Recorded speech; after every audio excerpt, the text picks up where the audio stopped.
Deception in body language. A deception is a form of body language that refers to cues that a person gives off when they are not being truthful. Deception is the use of nonverbal cues to intentionally mislead or deceive others. Some common forms of deception in body language include avoiding eye contact. This can be a sign that someone is trying to hide something or is not being truthful. Faking a smile. A genuine smile will involve the muscles around the eyes as well as the mouth. If someone is faking a smile, they may only use the muscles around their mouth. Covering the face. This can be a sign that someone is feeling ashamed or is trying to hide their emotions. Crossing your arms. This can be a sign of defensiveness or resistance to what is being said or suggested. Fidgeting or avoiding touch. Someone who is uncomfortable or trying to deceive may fidget or avoid physical contact. An example of deception in body language might be a politician who avoids eye contact while giving a speech or a salesperson who fakes a smile while making a pitch. There are several characteristics that are often associated with deception. Intentionally. Deception involves the intentional act of misleading or lying to others. Lack of transparency. Deception involves hiding or withholding information, which can make it difficult for others to know the truth. Dishonesty. Deception involves telling untruths or presenting false information as true. Misdirection. Deception often involves redirecting attention away from the truth to mislead others. Manipulation. Deception can be used to manipulate others into believing or doing something that is not in their best interest. Concealment. Deception often involves hiding or concealing information to mislead others. Denial. Deception can involve denying the truth or reality of a situation to mislead others. Here are a few elements that deception body language can indicate. 1. Avoiding eye contact. A person who is being deceptive may avoid making eye contact, as they may be trying to avoid being caught in a lie. Avoiding eye contact is a common nonverbal behavior that can indicate deception. When someone is being truthful, they may make and maintain eye contact as a way of showing honesty and openness. However, if someone is being deceptive, they may avoid eye contact in order to hide the truth or avoid detection. There are a few different ways that someone might avoid eye contact when being deceptive. They might look away or down when being asked a question or when discussing a sensitive topic. They might blink excessively or avoid making direct eye contact. They might use other nonverbal cues, such as looking at their watch or fidgeting, to distract from the fact that they are avoiding eye contact. It's important to note that avoiding eye contact can also be a sign of discomfort or anxiety, and it does not always indicate deception. It is just one nonverbal cue that can be used to evaluate someone's honesty or truthfulness. 2. Fidgeting. A person who is feeling anxious or guilty may fidget or exhibit other signs of discomfort, such as sweating or shaking.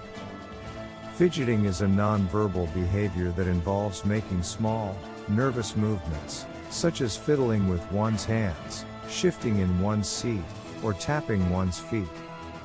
Fidgeting can be a sign of discomfort, anxiety, or unease, and it can sometimes indicate that someone is being deceptive.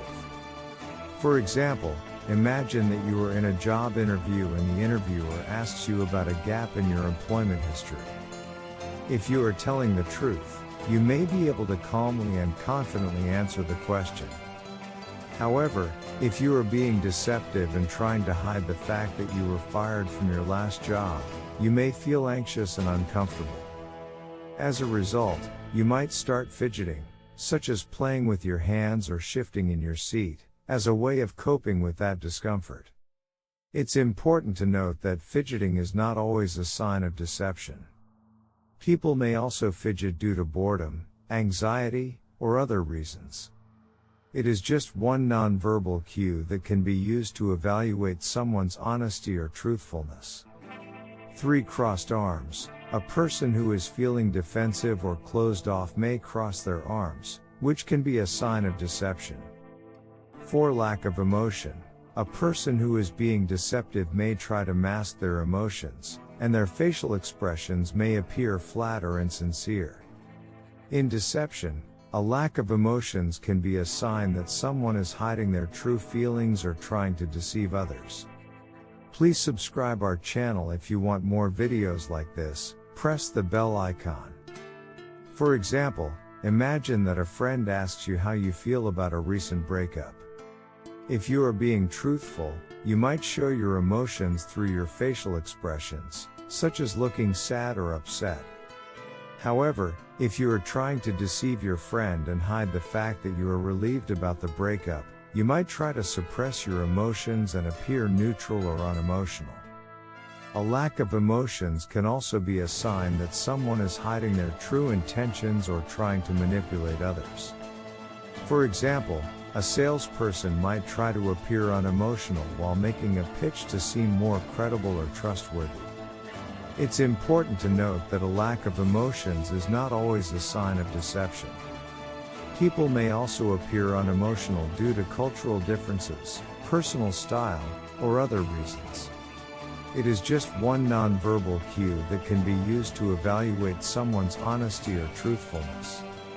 5. Inconsistencies. Paying attention to inconsistencies in a person's body language can be a clue that they are being deceptive.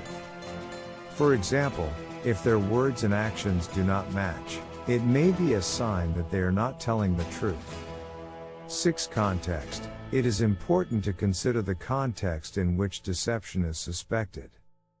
For example, certain body language cues may be seen as deceptive in a business setting, but they might be seen as normal or innocent in a social setting. 7. Culture. As with other aspects of body language, the way that people use deception can vary significantly between cultures, and it is important to be aware of these differences to avoid misunderstandings. 8. Training. Some people may be able to improve their ability to recognize and interpret deception through training or practice. This can be helpful in a variety of situations, such as in negotiations, sales, or law enforcement. 9. Limitations. It is important to keep in mind that body language is only one aspect of deception, and it is not always reliable. People may be able to mask their true feelings or intentions through training or practice, and other factors, such as stress or illness, can also affect a person's body language. Limitation in deception refers to the limitations or constraints that can affect the effectiveness of deception. These limitations can have an impact on the success of the deception, as well as the consequences of being caught in a lie. Some examples of limitations in deception include lack of preparation. If someone is not well prepared or rehearsed, their deception is more likely to be exposed. For example, if a student is caught cheating on an exam and they are not prepared with a convincing excuse, they are more likely to be caught in a lie. Inconsistencies. If there are inconsistencies in the story or information that someone is presenting, it can raise suspicion and make it more likely that the deception will be exposed. Emotional cues. If someone is feeling anxious or stressed while trying to deceive, it may be more difficult for them to keep a straight face or control their body language. This can make it more likely that their deception will be exposed. Lack of credibility. If someone has a history of being deceptive or untrustworthy, it may be more difficult for them to successfully deceive others. Consequences of being caught. The consequences of being caught in a lie can be severe, depending on the situation. For example, if a politician is caught in a lie, it could damage their reputation and credibility. If a student is caught cheating, they may face academic consequences, such as failing a class or being expelled.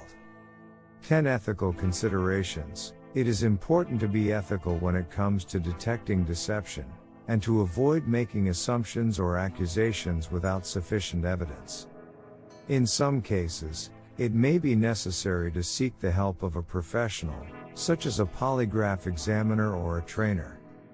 There are many different types of deception, including verbal deception. This involves using words to mislead or deceive others. Examples include lying, exaggerating, or using vague or ambiguous language. Nonverbal deception. This involves using nonverbal cues, such as body language or facial expressions, to deceive others. Omission. This involves withholding or hiding information in order to deceive others. Misrepresentation. This involves presenting false or misleading information as if it were true. Concealment. This involves hiding or concealing information in order to deceive others. Disguise. This involves using disguises or costumes in order to deceive others about one's identity or appearance. Misdirection. This involves redirecting attention away from the truth in order to deceive others. Obfuscation. This involves making something confusing or difficult to understand in order to deceive others. Deception refers to the act of misleading or lying to others in order to gain an advantage or hide the truth. It can take many forms, including verbal deception, nonverbal deception, omission, misrepresentation, concealment, disguise, misdirection, and obfuscation. Deception can be motivated by a variety of factors, including greed, fear, desire for power, or the need to protect oneself. It can have serious consequences, including damaging relationships, damaging one's reputation, and legal repercussions. While deception is a common human behavior, it is generally considered unethical and can have negative consequences for both the person who is being deceptive and those who are affected by the deception. It is important to be honest and transparent in communication in order to build trust and maintain healthy relationships.